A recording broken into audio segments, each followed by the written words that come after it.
Hello everyone, and welcome back to Let's Play Airlinesim with me, Alfapiomega, and PNLL, the Polish Airlines. Now, I pretty much told you about what I'm gonna show you today in the last video, so I don't think we need a big, explanation of what is going to happen right now. So let's get right on with it. So, the period that that just ended in a very nice $240,376 Airlinesim dollars in loss, which is 7% margin. As you can see, it is pretty good, and compared to the last or the previous period, it is actually pretty awesome. So I'm happy with this result, and I hope that this period, the one that just started, will end in maybe slightly positive numbers, maybe slightly negative, but around zero, closer to zero. And the next period, the one after the current one, will end up in profit. So let's go over the numbers completely. In the last period, compared to the previous period, we increased our revenue by, well, actually pretty much 50%. That's awesome. See, 3,058,350 Airlinesim dollars.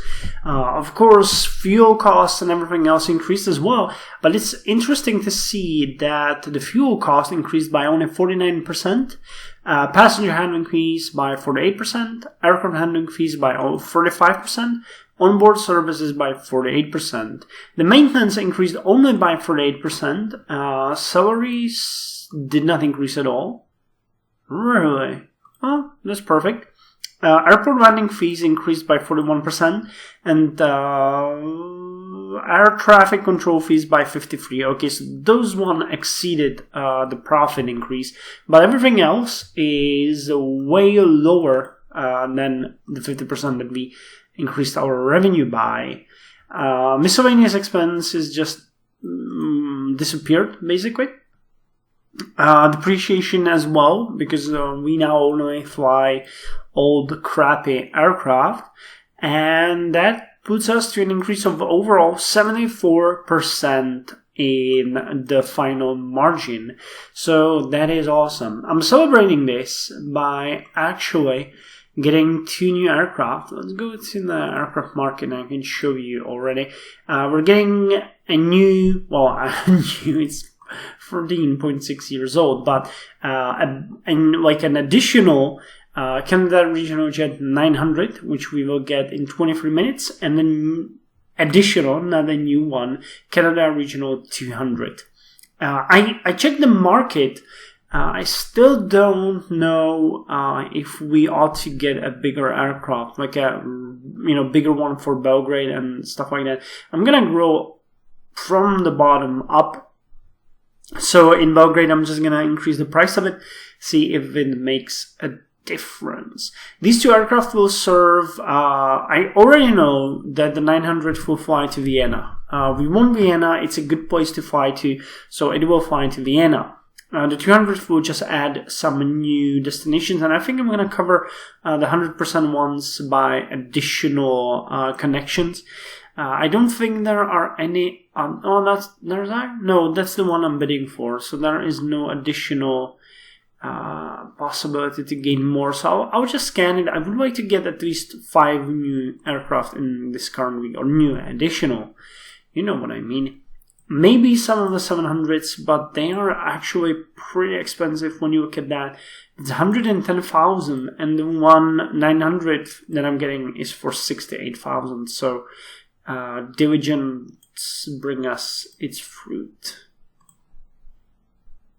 Yeah, look at that. That's the same cost as the 700 version. So very interesting. Maybe these guys will have even cheaper ones. I think we're getting one from here. Nope, we're not. But yeah, there's one for 90,000. So I would probably go with this one. But we need more of the 200.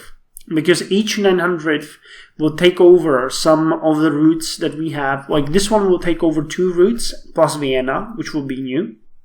So that allows us to fly to two new destinations, or fly to two extra connections to places we already fly to.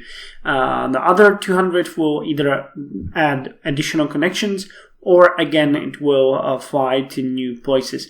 I still have a couple of places I would like to fly to that we are not connecting at all.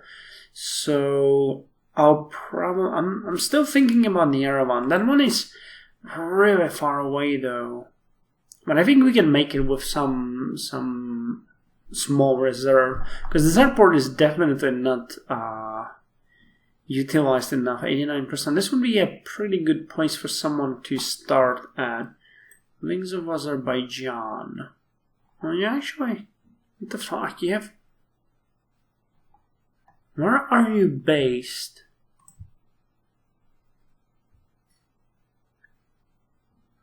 You're based in Baku. Okay. Man, that's a lot of connections for a city like Baku. But Yerevan could use some more connections. That's what I'm trying to say here. Vienna, again, that one is really important though. I think the slot situation now, it's not terrible. Sofia, we have a lot of people competing for that one, so I'm not interested. Dortmund might be good. The Aurel Vlaiku, I'm not sure how it's pronounced. Algiers, I think I have. Is that all? I thought I had more connections like. Wait, what? Oh yeah, Brno is here. I'm just completely blind. So Brno is another one that I would like to fly to. There's actually no connection, I think, to Slovakia from Warsaw to Bratislava, the capital. Might be a good place to connect. Or am I? No, I'm mistaken. There are 2 daily flights to Bratislava and 3 daily flights to Košice. Really? Or Bratislava is bigger than Košice. It is. That's weird. Okay, doesn't really matter. But we need to find some places. I was actually considering getting not a bigger, but a smaller aircraft. Probably. One that I would actually like to get was the Ilyushin 114, because it has a decent rating and it is dirt cheap. But that one is too big, you know, that's basically bigger than the Canada regional jet, so that one is not an option. Then I was considering my favorite subs, but again, those are not bigger. So then it came down to things like the LETs, you know, but those are a hassle to fly. And we wouldn't be all that limited. You know, I would probably be covering 2 or 3 bar airports, so that would work. Or we could fly the Embraer's 120s, but again, those are just too damn big. So that really isn't very running on the basic level here. Like, there isn't that many things, you know, that we can really go with. The jets and Jetstreams have 30 seats as well. God damn it, look at that. That's tiny and as big as the things we're flying. What about the Jetstream 31s, 32s? But those are super, they're super unpopular. And I think they're super old as well, yeah.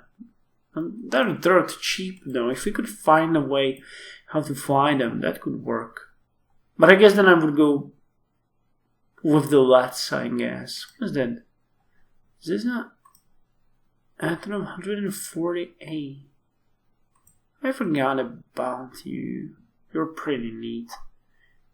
And that's all she said, really. The Dorniers have 33 seats, so they're way too big. And 220s, I don't think are, they're not worth the hassle. It would be really hard to utilize.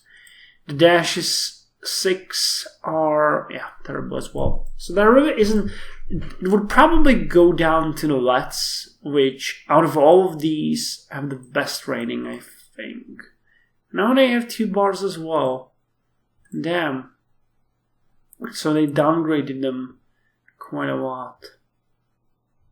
So then I guess really it's it would most likely be the jet streams. They are fast. They have decent range. These guys are... Oh, wrong one. These are super unpopular, and these ones... Oh no, they're worse than that. So I have no idea what I'm talking about. That's what I'm trying to say. Anyway, we made it. The 200,000 at this point, we could run, say, 10 weeks. 10 weeks without any change. Then the company would go bankrupt.